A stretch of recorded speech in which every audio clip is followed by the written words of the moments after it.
Turbulence in an airplane affects different people in different ways. My son and youngest daughter love it. My two oldest daughters get very nervous from it. This is for those that get very nervous from airplane turbulence and hope that the explanation will help you be more comfortable in the airplane.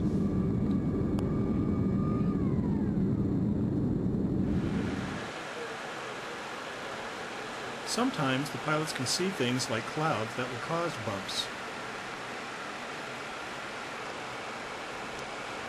Flying into these clouds would be very bumpy.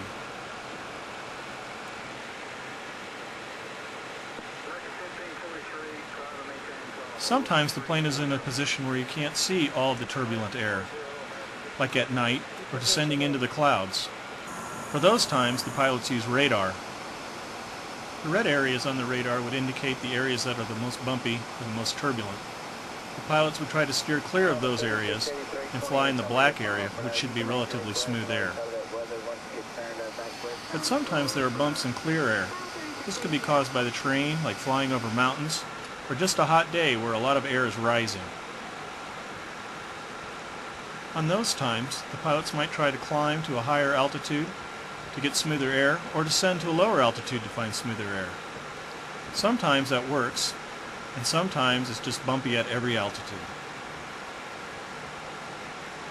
When that happens, the pilots slow down the airplane. That way it would be a smoother ride for the passengers in the back. It may seem like the airplane is moving a lot, up and down and back and forth, but in reality it's not moving very much at all. You can tell because the control yoke stays relatively still, even though it's hard to keep the camera still. The pilot reaches up and slows the airplane down, in this case from 320 knots to 250 knots, for a smoother ride. The airspeed indicator will slow down also. You can see it moving from above 300 knots to about 250 knots now. The throttle's in retard or moved back, slowing the engines down.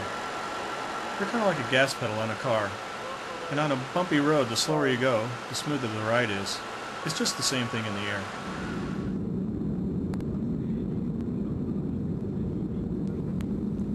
Well, I hope this has been helpful for you. Happy flying!